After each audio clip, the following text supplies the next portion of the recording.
Hello everyone and welcome to the light mode. तो आज हमारे साथ एक मैम जुड़ी हैं जो कि बैंकर हैं, एक रिपोर्टेड बैंक में, एक आईबीपीएस आरआरबी पीओ में काम कर रही हैं, रेपुटेड बैंकर हैं, आदर्शवादी माँ हैं। इनका व्यक्तित्व बहुत अच्छा है। एक प्रतिष्ठावान एक बहू भी हैं और एक एक बच्चे जो इनका छोटा सा बेबी है वो भी है अभी 1 साल पहले।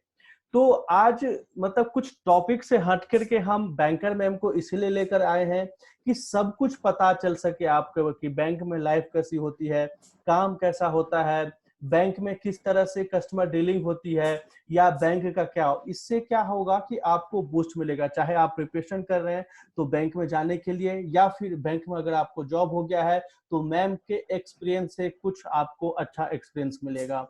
तो Anshul ma'am, thank you so much हमारे शो में आने के लिए। Thank you. और सबसे पहले हम आपका वेलकम करना चाहते हैं whole the team of light mode जीए। Thank you sir. Thank you ma'am. तो मैम शो स्टार्ट करने से पहले thank you sir. Okay ma'am, show start करने से पहले हम सबसे पहले ये पूछते हैं कि आप अपने बारे में थोड़ा ब्रीफ इंट्रोडक्शन बच्चों को दीजिए। हमने तो एक बता दिया जितना हमें पता था, आप बच्चों को अपने बारे में बताइए, थोड़ा इंट्रोडक्शन दीजिए मैम। सर मैं और मैंने जो बीटेक है वो एज जी। टॉपर कंप्लीट किया था, और उसके बाद मेरा जो बैंक में सिलेक्शन हुआ है वो है 2000।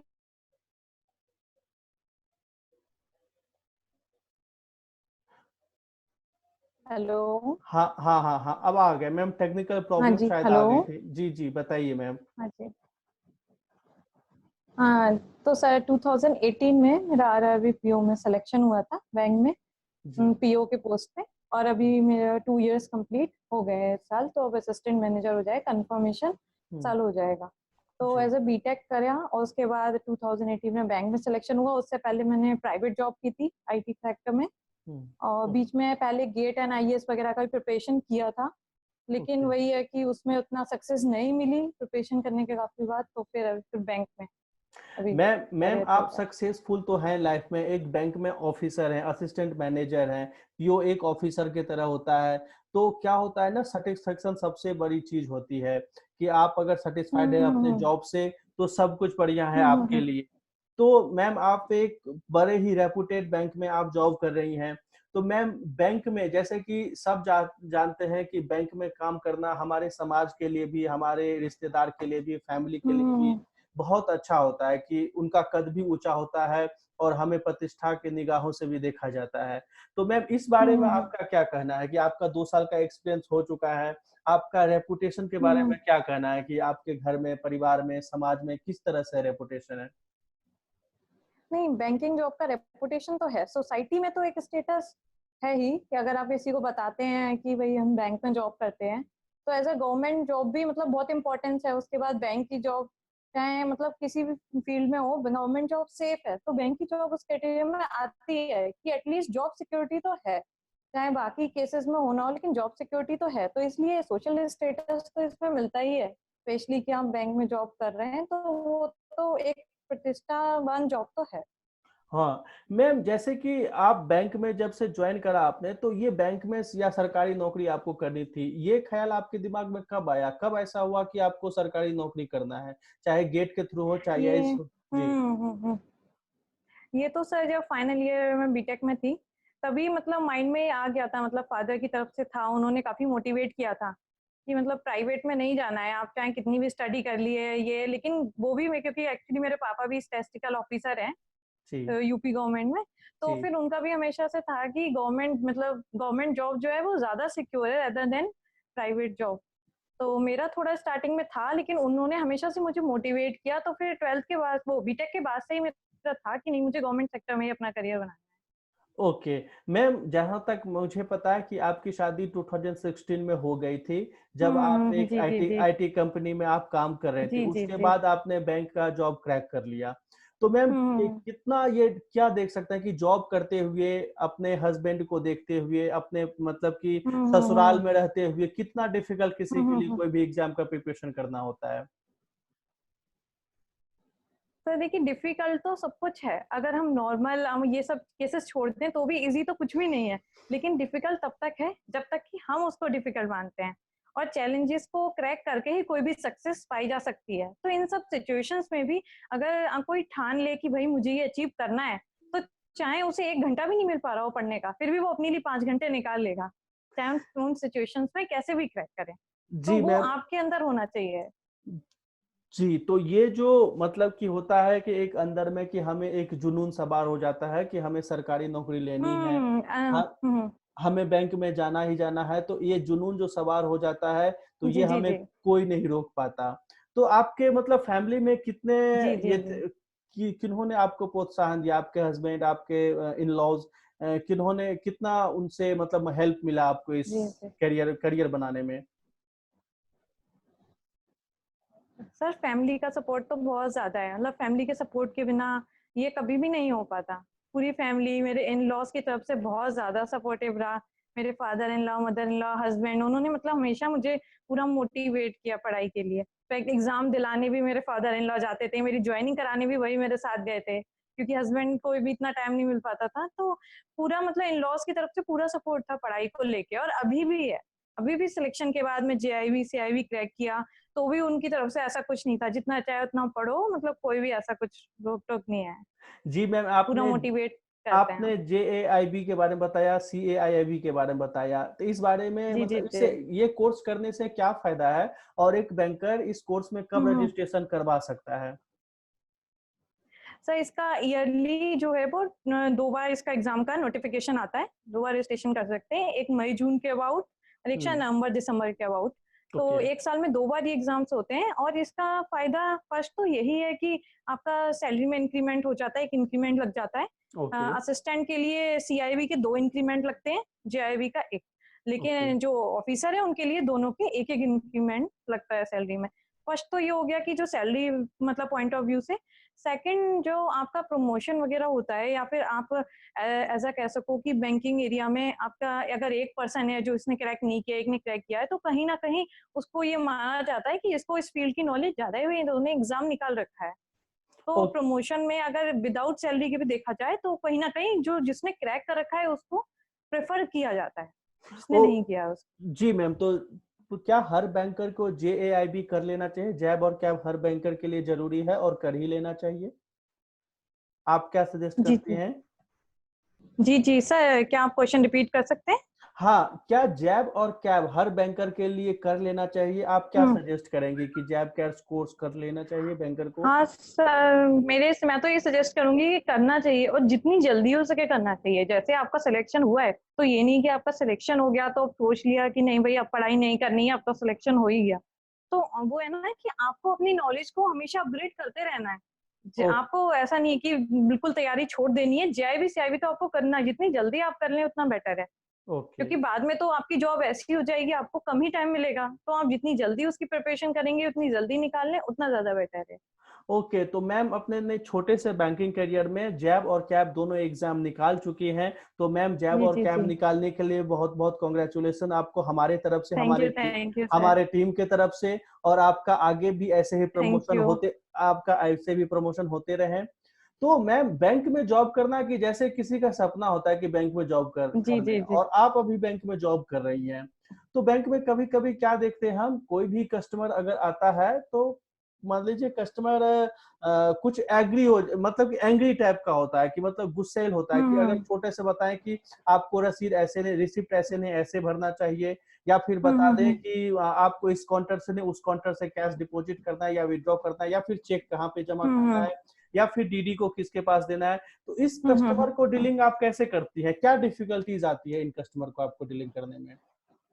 देखिए जो चेक और इन सब का है, वो तो जो एनआई एक्ट है, नेगोशिएबल जी, इंस्ट्रूमेंट एक्ट, उसके जी, अकॉर्डिंग जो उसके नॉर्म्स हैं, उसके अकॉर्डिंग ही हम सब कुछ करते हैं।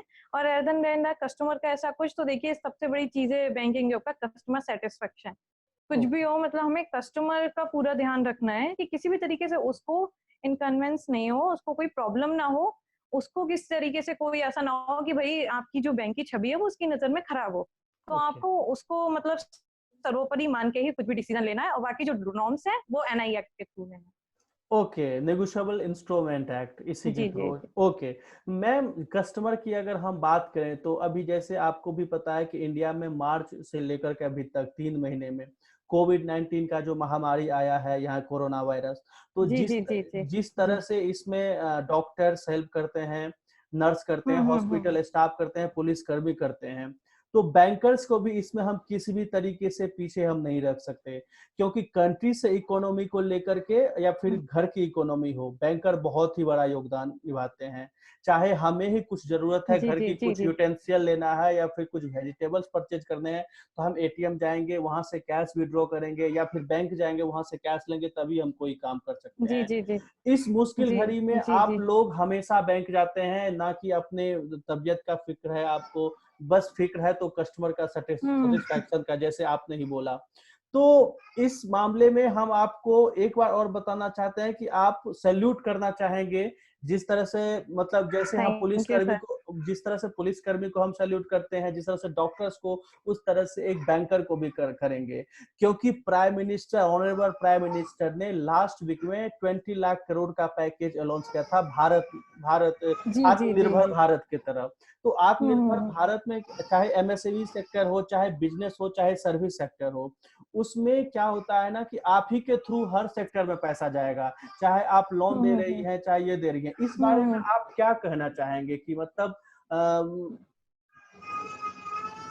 देखिए, बैंकों का योगदान तो है इस टाइम पे कोविड-19 में। हम भी कोरोना वॉरियर्स की तरह लगे हुए अपने काम में, लेकिन जो जी, सबसे ज्यादा योगदान है वो हमारे डॉक्टर, नर्सेस और सफाई कर्मचारी जो बिल्कुल फ्रंट लाइन पे आके काम कर रहे हैं। जी, हम जी, काम कर रहे हैं लेकिन उतने फ्रंट लाइन पे नहीं है, हम उनसे एक स्टेप पीछे हैं। लेकिन जी, हम भी कोरोना वॉरियर में शामिल हैं क्योंकि हम भी इस सिचुएशन में जाके काम कर रहे हैं, बैंक्स में डेली गए हैं। जब मतलब स्टार्टिंग का फर्स्ट लॉकडाउन था, जब कोई भी घर से बाहर नहीं निकल रहा था, हम तब भी बैंक जा रहे थे। स्पेशली कितनी प्रेग्नेंट लेडीज हैं वो इस सिचुएशन में भी जा रही थी। कितने ऐसे लोग हैं जो ओवर 55 इयर्स बैंक में जॉब करते हैं, वो भी जा रहे थे। तो मतलब कुछ है ना कि कुछ एरियाज में आप उतने हेल्पफुल नहीं है, लेकिन फिर भी आप अपना काम कर रहे थे क्योंकि आपके लिए जो आपका काम है वो सर्वोपरि है। ये जी। वाली कंडीशन है। तो वो है कि भाई गवर्नमेंट जॉब है तो हम अपने लिए काम नहीं कर रहे हैं, हम देश के लिए काम कर रहे हैं। हमारी सबसे बड़ी चीज यही है कि हम राष्ट्र के सेवक हैं, तो हमें इस टाइम पे भी अपने काम को करते रहना है। रिस्क तो है लेकिन फिर हमें उस रिस्क के साथ अपनी पूरी प्रिकॉशन और सेफ्टी के साथ कस्टमर को डील करना है। जी मैम, और इंडियन इकोनॉमी में बैंकिंग का बहुत ही बड़ा योगदान होता है कि एक कह सकते हैं सर्विस सेक्टर जो इकोनॉमी में लगभग 50 से 60% योगदान देती है, तो आप सर्विस सेक्टर में भी आते हैं, तो ये बहुत बड़ा योगदान है। मैम इसके बाद हम एक चीज़ आते हैं जी जी कि जी मोस्टली बच्चों हमें मेल मैसेज पे कन्फ्यूजन पूछते हैं कि बॉन्ड क्या होता है बैंक में? जी जी। बॉन्ड क्या होता है या फिर ये कितने हम्म दिन का होता है? तो इस बारे में आप क्या थोड़ा-सा ब्रीफ कीजिए हमें। हम्म। देखिए, बॉन्ड का तो ये है ना कि ये सब बैंक्स की अपनी-अपनी पॉलिसी है और उनके अकॉर्डिंग होता है। बॉन्ड ये है कि जब आपने जिस ईयर जॉइनिंग किया तो उसके सपोज़ अगर मैं एग्ज़ाम्पल दे रही हूँ कि अगर 2 इयर्स का बॉन्ड है ऑफिसर के लिए किसी बैंक में, तो जी, उसका मीन्स है कि 2 इयर्स से पहले अगर उनका कहीं और सिलेक्शन हो जाता है और उस बॉन्ड का अमाउंट 2 लाख है, तो अगर 2 साल से पहले उनका कहीं और सिलेक्शन होता है, वो उस बैंक को छोड़ते हैं, तो फिर उन्हें वो 2 लाख जो अमाउंट है बॉन्ड का अमाउंट, वो बैंक को हुँ, पे करना होगा। वो एक ओके, तरीके से रिइंबर्समेंट हुआ कि भई आपने इतने हमारा एक बॉन्ड था उससे पहले आपने हमारा बैंक को क्यों छोड़ दिया? क्योंकि मत कहीं न कहीं बैंक भी आपकी ट्रेनिंग पे काफ़ी खर्चा करता ही है, तो जी, वो चीज़ हुई। लेकिन सब बैंक्स का अपना-अपना पॉलिसी है और अकॉर्डिंग टू पोज़ीशन जैसे असिस्टेंट का अलग बॉन्ड का टाइम होगा और हुँ। जो अमाउंट है वो भी अलग होता है और ऑफिसर का भी बॉन्ड का टाइमिंग और अमाउंट अलग होता है।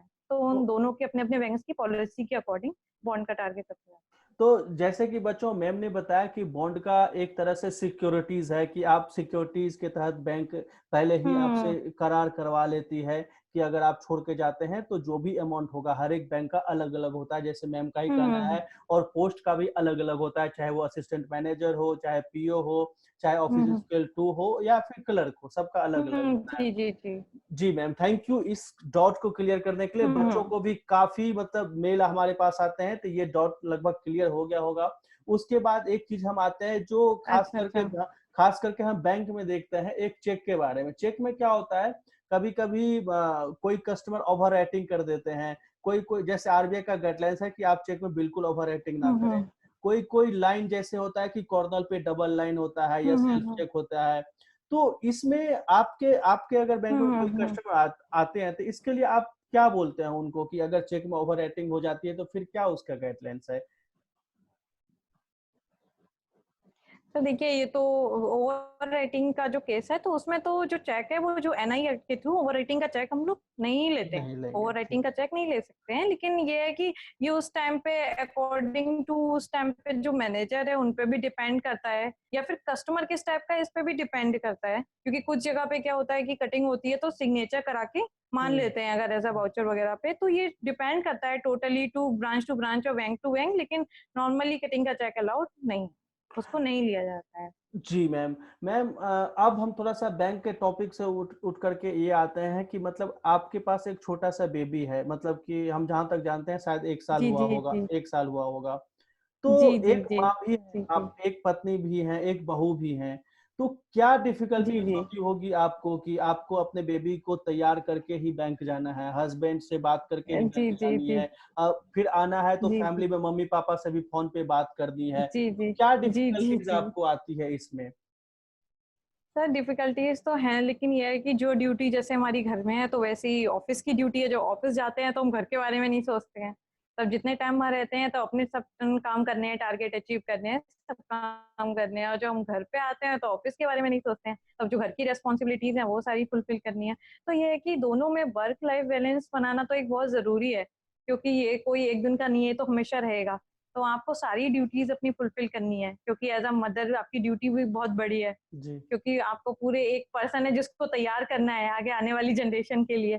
तो हुँ। वो भी एक बहुत बड़ी ड्यूटी है खुद में, तो वो भी आपको फुलफिल करनी ही है, और फैमिली भी देखना है, आपके इन-लॉज़ वो भी आपकी कहीं न कहीं रिस्पॉन्सिबिलिटी है, तो उनको भी पूरा देखना है। तो ये सब है, इन सब में लाइफ बैलेंस हो जाता है। कहीं न कहीं कभी लगता है कि कभी कम हो गया, कभी ज़्यादा हो गया, लेकिन ये है कि बैलेंस बना के चलना पड़ता है। जी, जी मैम। तो जैसे कि बच्चों जैसे मैम ने बताया तो बहुत सारी फीमेल को ये डिफ़िकल्टीज़ आती है कि उनकी शादी जल्दी करा दिया जाता है या फिर उनकी नहीं सुनी जाती है। तो जी, जी, मैम जी। मैम का भी सेम ही सिचुएशन था, जी, उनकी जी। शादी हो गई, उनके बाद उन्होंने जॉब के रहते हुए भी प्रिपरेशन करा और क्रैक कर लिया। तो ये बहुत ही हुँ, एक हुँ। तरह से बूस्ट अप है आप लोगों के लिए कि मैम ने वो भी एक ऑफिसर बन गई हैं, एक रेप्यूटेड बैंक में अभी कार्यरत है मैम, 2 साल से ज़्यादा हो चुका है। तो अगर आप कोशिश कर रहे हैं तो कोई बहाना नहीं चलेगा कि आपकी शादी हो चुकी है, जी, जी। आप कार्यरत हैं। अगर आप सही से कोशिश करेंगे तो आप अपने ड्रीम या सरकारी नौकरी को ज़रूर ही पाएँगे। मैम इसके बारे में आप मतलब कि एक छोटा-सा ब्रीफ कर दीजिए बच्चों को कि जाते-जाते आप क्या बोलना चाहती हैं? कोई भी प्रिपरेशन कर हुँ। रहा है, कोई बैंक में है या फिर किसी को हुँ, कितनी हुँ, हुँ। डिफ़िकल्टी है, चाहे वो हुँ, मेडिकल हो, हुँ। चाहे वो फाइनेंशियल हो, चाहे वो मेंटल हो। तो इस बारे में हमारे साथ कुछ हुँ, आप हुँ, हुँ। साझा कीजिए कुछ बातें कि जिससे बच्चों को लगे कि नहीं हम भी क्रैक कर सकते हैं, हम भी जॉब के साथ हुँ। एग्ज़ाम का प्रिपरेशन कर सकते हैं, हम भी शादी, फैमिली रहते हुए भी हम बैंक में जॉब कर सकते हैं। देखिए, सबसे बड़ी चीज़ है कि हर एक की लाइफ में, चाहे वो स्पेशली अगर करियर की बात करें, तो एक मुझे ऐसा लगता है कि स्ट्रगल टाइम सबके लिए है। ये हुँ, हो सकता है कि किसी का बहुत कम है और किसी का बहुत ज़्यादा है। जैसे लोग बोलते हैं लक फैक्टर कि भई तेरा लक मेरे से ज़्यादा अच्छा है, तो ऐसा हुँ। नहीं है। सबके लिए एक स्ट्रगल टाइम सबकी लाइफ में आता है। जी, सबको उसको डील करना ही करना है। अगर आप सोचेंगे कि भई मैं आज हार मान लेता हूँ क्योंकि मुझे इससे नहीं होने वाला, हो सकता है कि बहुत कम टाइम रह गया हो जब आपका स्ट्रगल कंप्लीट ही होने वाला हो। तो कभी भी हार मत मानिए, चाहे हो सकता है वो इतना ज़्यादा लंबा हो जाए कि आपको लगे कि कोई फुलफिल नहीं होगा, लेकिन जिस दिन आप गिव अप करोगे हो सकता है उसके नेक्स्ट डे ही वो फुलफिल होने वाला हो। तो जी। आपका चाहे कोई भी टारगेट हो और कोई भी सिचुएशन हो, आप कुछ भी क्रैक कर सकते हो। बड़ी बात नहीं है कि आपकी शादी हो गई, बहुत सारी लड़कियाँ सोचती हैं शादी हो गई, मेरा बेबी हो गया तो मैं अपनी ड्रीम अचीव नहीं कर सकती। ज़रूरी नहीं है कि आप वो किसी गवर्नमेंट जॉब की प्रिपरेशन हो या फिर कोई भी एरिया हो, कोई बिज़नेस करना चाहता है या कोई कोई भी अपनी खुद की कंपनी खोलना चाहता है, किसी भी फील्ड में अगर आप सक्सेस अचीव करना चाहते हैं, तो एज़ अ फीमेल आपको कभी भी सोचना चाहिए कि ये टाइम है जब मैं गिव अप कर दूँ। कोई भी एज नहीं हो सकती, वो कोई भी टाइम नहीं हो सकता, कोई भी सिचुएशन नहीं हो सकती, मैरिज, बेबी ये सब साथ में हैं, लेकिन उसके साथ में आपको अपने हौसले इतने बुलंद रखने हैं कि आप अपने उन सपनों को गिव अप ना करें, उन सपनों को अपने साथ लेके चलें, उनको अपने साथ ज़िंदगी का एक पार्ट बना लें। अगर आप ये सोचेंगे कि ये अचीव करने के बाद ठीक है, ये कंप्लीट हो गया, अब मैं अपनी नॉर्मल लाइफ में आ जाती हूँ, तो नहीं, उन्हें अपनी लाइफ के साथ लेके ही चलना है। वो साथ में चलेंगे, आपको उनके लिए अलग टाइम निकालना है और अपनी नॉर्मल लाइफ के लिए अलग निकालना है। तो उनके लिए आपको प्रिपरेशन करते रहना है। हो सकता है कि प्रिपरेशन बहुत लॉन्ग हो जाए, लेकिन अगर आपको चाहिए तो आपको करना ही पड़ेगा। उस एक दिन के लिए ना आपको बहुत साल लगना पड़ेगा। बस यही कहना चाहूँगी।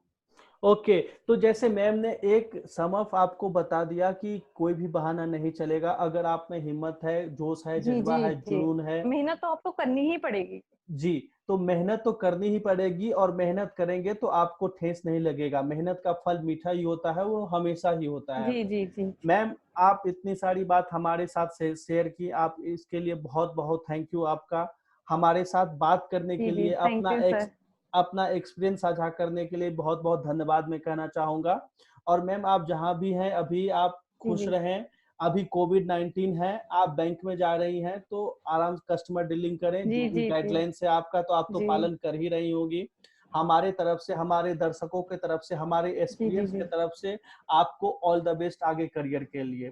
Thank you so much ma'am, thank you. Thank you sir. Thank you sir.